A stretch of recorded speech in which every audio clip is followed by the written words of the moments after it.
these are all things that I think should be absolutely standard in the industry. I've been to many studios around the world, and I can tell you that they're not. So every gym probably says they have the best customer service in the world, and their front desk staff are friendly, their coaches are knowledgeable. That's not always the case, but with us, I do believe that is something that helps us stand out. But it's not that sort of sexy USP that I think you need. For that, it's the hit and strength combo and the tech.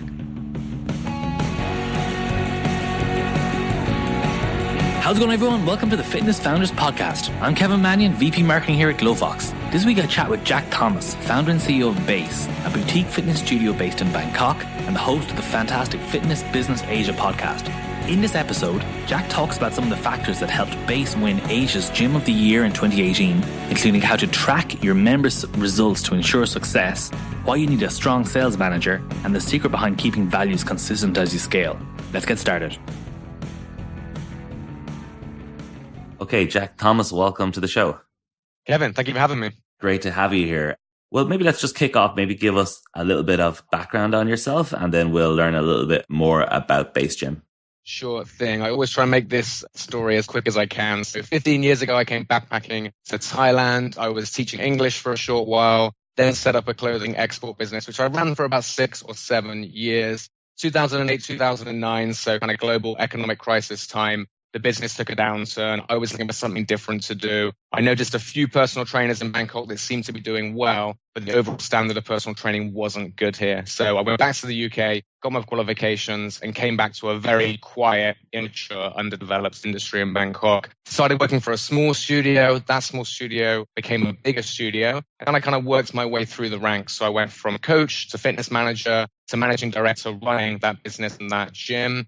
Then about 4 years ago, decided that I'd like to set up my own brand and my own business. So I left that company and started working full-time on Base. So we opened our first location almost exactly 3 years ago. I think it's tomorrow, our anniversary. Then our second location a year after that. Then our third location a year after that. So yeah, a crazy 15 years, I guess, in Thailand. Really, really happy with where I'm at. I'm really proud of what we've done at Base and what the team continue to do every day. So really the topic we want to cover today is you won Asian Gym of the Year about a year ago. And we really just want to get down to the basics of what made your gym and what made your 3 studios now a success. So maybe let's start by just tell me a little bit about Base and what it's all about.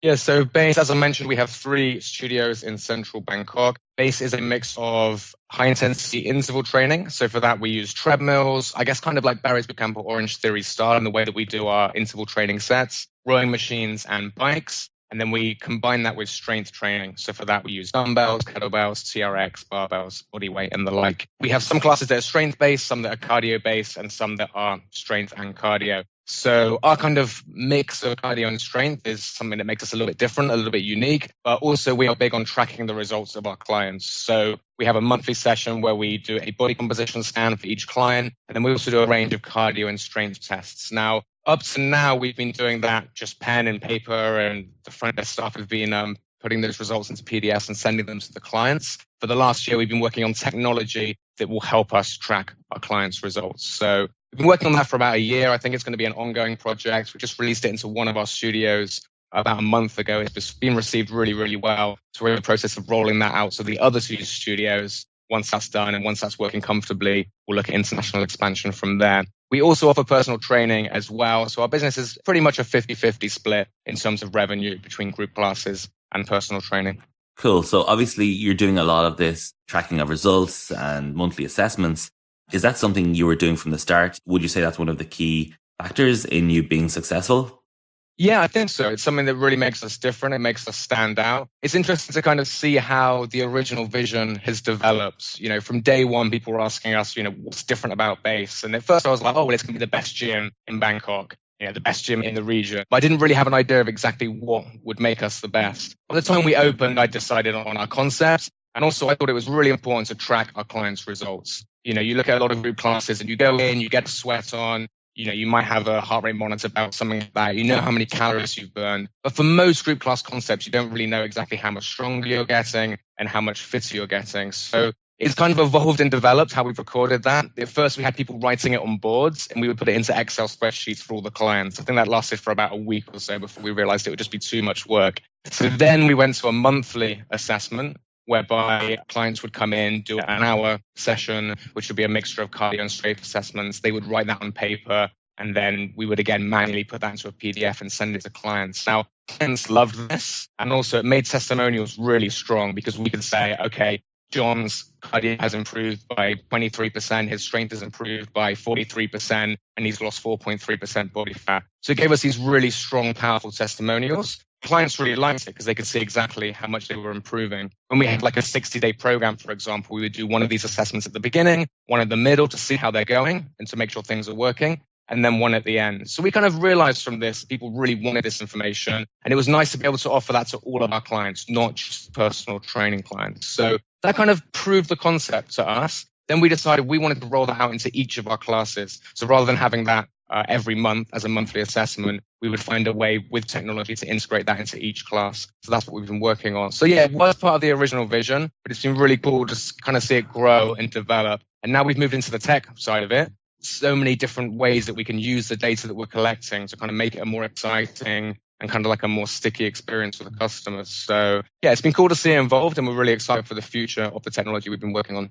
Cool. So if, I suppose, results are a big part of your member experience, what else would you say are the big differentiators you've got in terms of member experience?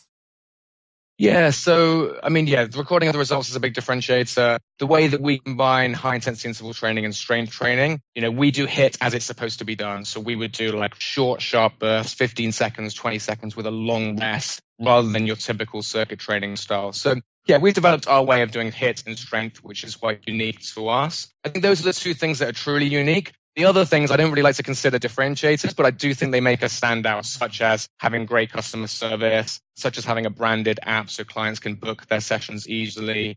Even things like starting your class exactly on time, finishing on time, the instructors welcoming guests as they should do, getting to know if they have any injuries. So these are all things that I think should be absolutely standard in the industry. I've been to many studios around the world, and I can tell you that they're not. So every gym probably says they have the best customer service in the world, and their front desk staff are friendly, their coaches are knowledgeable. That's not always the case, but with us, I do believe that is something that helps us stand out. But it's not that sort of sexy USP that I think you need. For that, it's the HIIT and strength combo and the tech. Yeah, that makes sense. Yeah. So in terms then of growing your membership, sales, and marketing, what does that look like now? Is it a lot of word of mouth, or are you doing social media stuff, paid stuff? What have you got there to drive new members? We do a whole mix. It's the typical stuff. So we don't do any free classes. We're definitely big on not doing free sessions. We don't believe that attracts the right kind of customers. And again, it's been interesting to see the Bangkok market develop. 8 years ago, when we set up the first boutique fitness training studio in Bangkok, free sessions were really needed to bring people in the door. Now it just brings a lot of time wasters. It kind of fills up your classes with people that aren't really into it. So we have a low priced offer. So 7 days, unlimited classes. We do 60% off at the moment for that offer to bring people in. And then we just need to show them that we're very good at what we do. And I believe that we have the systems in place, obviously the technology. We have coaches that are really invested in their client success and are really good at what they do. So that gives us a real opportunity to really sell them on what we do. We use paid advertising for that. So Instagram, Facebook are big in Thailand. We definitely do paid advertising to get people into that offer. And then, word of mouth, we get a lot of referrals. So a lot of that happens naturally. I believe the best word of mouth and the best referrals because people genuinely love what you do and they want to bring your friends. But we do a few offers, we give people free classes if they bring their friends, stuff like that. And then, we do a little bit of kind of old school advertising. We have a few banners and stuff around some of our gyms. But of course, what really packs a big punch now is digital stuff. Yeah. And obviously, when you started this business first, you didn't really know much about, say, selling gym memberships or marketing your gym. So what have you learned, or how does sales work? Is that all your trainers incentivized for sales, or is that your job, or how do you do it? Yeah, I'm glad you asked that, Kevin, actually, because when people say, what's the biggest mistake that you made? For me, one of the biggest mistakes was not getting in the right sales manager at the very beginning and not understanding enough about sales. So even though I had some sales experience from my previous job, I kind of overlooked the importance of that in the beginning. And we got a manager who was just great at service. He'd worked at the Ritz-Carlton before. He was amazing at having a conversation, handing you a towel. For me, during the interview process, I thought that we could bridge that gap between great service and great sales. Because for me, they're basically the same thing. You're just trying to find the right package for that customer. You're trying to get them excited. But for him, that was a bridge too far. He felt awkward with sales. He didn't want to do it. He didn't want to talk to them about packages. So I would literally see business walk out the door. People that would come in for one of these cheap trials, we wouldn't even be doing the processes that I knew we needed to do. So that was on me. I recruited the wrong person for that. So that was absolutely my responsibility. So he actually resigned before, we had to move him on. I think he kind of recognized that that was the case. Definitely a big lesson learned there. So we got on a manager that loved sales, that embraced it, had a background in it. And honestly, things pretty much turned around from that day. She had a strong sales background, so she knew how to train the other front desk staff on it. She was amazing at developing this deep rapport with people that came into the gym and just matching up the right package for the right client. And she wanted to do that. You asked about, commissions and incentives. We, of course, incentivized her to do that. And that really, as well as sort of wanting to do the best for the clients that came through the door, that definitely motivated her. We also do incentives for our coaching staff as well, which does help. We find that some coaches don't really want to get involved in the sales side, which is fine, and that's why they're working in a studio rather than being freelance or rather than opening up their own facilities, because they don't really want to do that stuff. That being said, we do train them up on it. Again, try and get them to frame it as good service, to be selling the right package to them. Some jump on board with that and some don't, and that's fine. So the ones that don't, we kind of recognize that. And, we have the other members of the team kind of picking it up. But yeah, we incentivize for new packages, of course, new clients, clients that renew, that stay with us. So I think it's important just to give those little extra incentives just to get the team doing the things that they should be doing. And what would you say is the key things you want to see happening, say, for your sales manager or your staff? Is it the conversation in the studio after the workout? Is it the follow-up call or text message? Or where do you think, when the people were walking out the door, what was missing? I think, honestly, it's just a genuine connection with that client. The coaches do a great job. We're very happy with what the coaches do. And that should make the job of our customer service team on the front desk that little bit easier. So I think it's just not going for the sale straight away, finding out how was the workout. If they're calling them after they've filled out, a landing page, it's just asking them questions. Just find out as much information as you possibly can about them. And then you can actually properly recommend them something that they actually need. And you can tell them why this is going to be good for them. So I think it's just finding out as much information as possible about the client. If you start going straight into packages, that's not going to turn anyone on, right? It doesn't matter what offer you have. We've got 50% off at the moment. They don't really care if they don't know if it's going to be right for them. So I think getting them to feel comfortable, so start to understand their needs, their wants, their goals, that's when you can really make a strong recommendation and also just kind of build up that level of trust, I think. Yeah, that makes sense, yeah. And in terms of keeping people coming back, you've covered off on the customer service. Obviously, the results, if that's happening, is going to drive people back. What other key things have you got going on that, gets your retention numbers going in the right direction?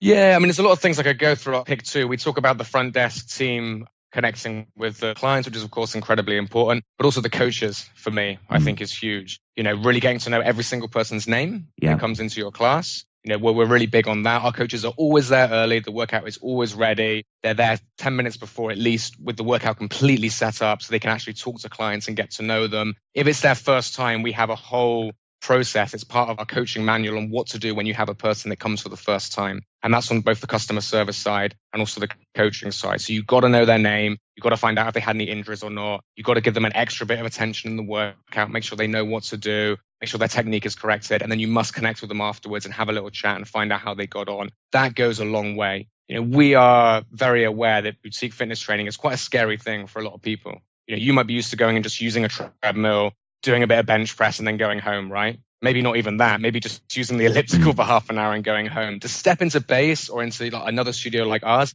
is a scary experience. So we want that person to leave thinking, wow, I belong here. It wasn't that hard. I can actually do it.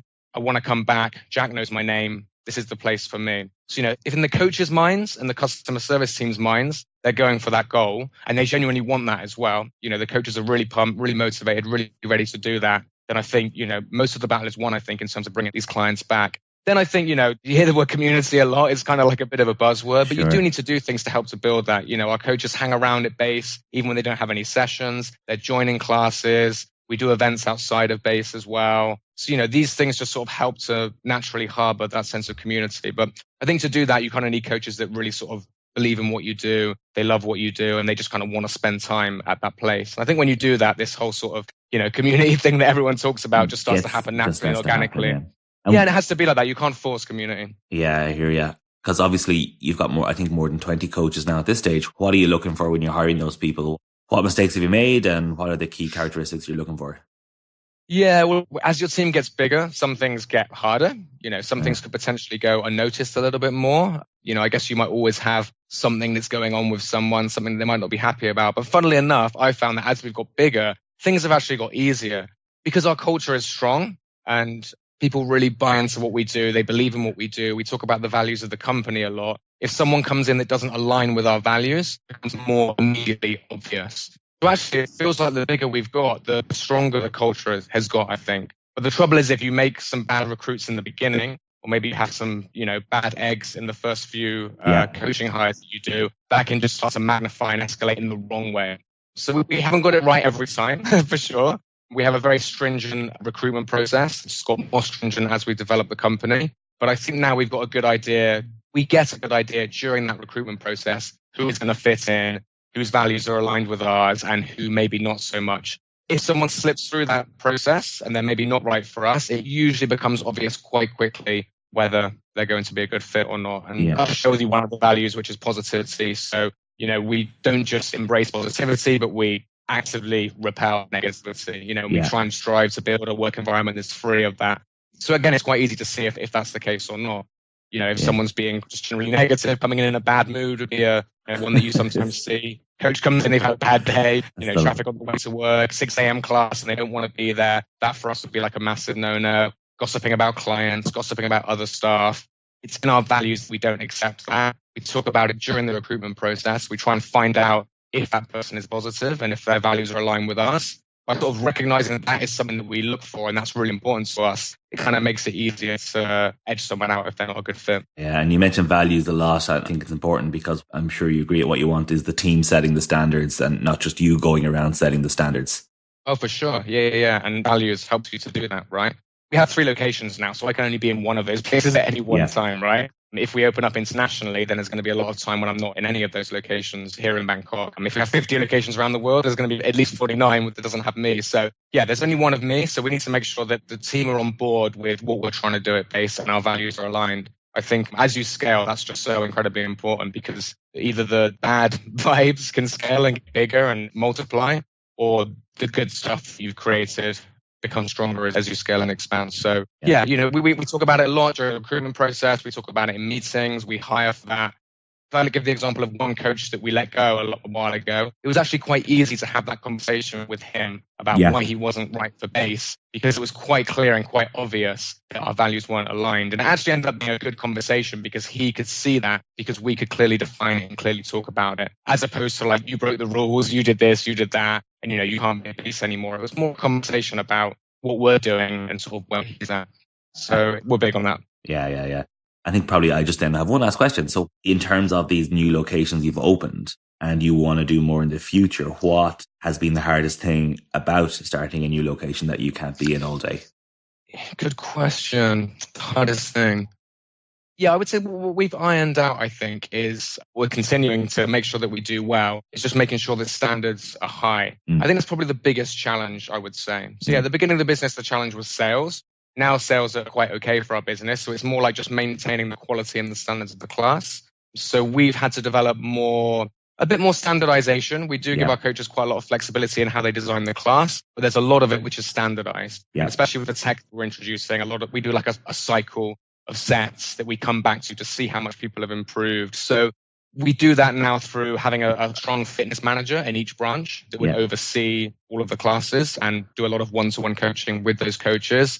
And then a lot comes back to the recruitment process and the training process. So we want to get the right people in. We have a very, very solid training program for new coaches that come in. I mean, I'm pretty sure it'll be the best in Bangkok. I think it would probably be one of the best in the industry. We have 2 or 3 weeks of intensive work with them. Then we do a lot of one-to-ones. We do a lot of shadowing sessions. We do like trial training sessions. Well, one at the beginning of the recruitment process where we just see if they've got the spark and the magic that we want to see. But then also we do a lot of trial training sessions later down the line where they invite their friends. We invite some key clients to come in and try out their first class. So that really helps us to make sure the standards are high. So I guess in summary, keeping standards is tough. And the way we do that is strong SOP, really strong manual and standardization. And then just making sure that those guys are trained really well. We check in on them regularly. We join their classes a lot. And when I say we, I mean myself, the fitness managers, all the other coaches. We're constantly joining each other's classes, giving each other feedback. And then it does link back to values, because one of our values is open communication and feedback through all levels of the company, right? So